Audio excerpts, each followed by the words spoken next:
এবার ফেসবুক আর ইউটিউব ছেড়ে দেবো, আর কিছু হবে না জানি বাবা। আর কোনো পয়সাও পাবো না, আর চ্যানেলও কবে হিট হবে সেটাও জানি না, কোনো ভিডিওই যে ভাইরাল হচ্ছে না। তাই ভাবলাম এবার কড়াইশুঁটির একটা দোকান দিয়ে ফেলবো। সারা বছর কড়াইশুঁটি যা লোকে পায় না, সেই কড়াইশুঁটি আমার বাড়ির থেকে পাবে। তাই শাশুড়ি বৌমা কড়াইশুঁটির ব্যবসা খুলে বসলাম। কি ভাবছো তোমরাও ঘরে বসেই ব্যবসা করবে? তাহলে তার দেরি না করে ঝটপট করে ফেলো। এই দেখো না, আমার বাড়িতে রাত্রি 12টার সময় বসেছি 5 কেজি কড়াইশুঁটি নিয়ে। সারা বছর এই কড়াইশুঁটি যাতে স্টকে থাকে সেই জন্য শাশুড়ি বৌমা মিলে একটা কাজ পেয়েছি।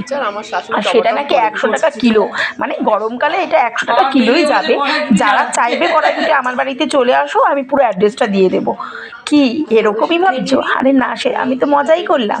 আরে আমাদের শাশুড়ি বৌমার কাণ্ডের কোনো শেষ নেই। অনেক যে রাত্রি হয়েছে, কর্তামশাই 5 কেজি কড়াইশুঁটি নিয়ে এসছে। এবার সারাদিনই সংসারের কাজ করে এই কড়াইশুঁটি ছাড়াতে পারছিলাম না, তাই শাশুড়ি বৌমা তাড়াতাড়ি করে কড়াইশুঁটি ছাড়াতে বসে গেলাম। আর সেটাকে কিভাবে রাখা যাবে সেটাই তোমাদের কাছে শেয়ার করলাম। এইদিকে ছোটে খুদে সে লেবার আবার 500 টাকা তার বলে চার্জ। 500 টাকা না দিলে সে কড়াইশুঁটি ছাড়াবে না। আর একটুখানি ছাড়িয়ে তার ডিমান্ড বলছে 500 টাকা। সকাল রাত্রি ভোর সব সময় আমরা কড়াইশুঁটি ছাড়িয়ে যাচ্ছি।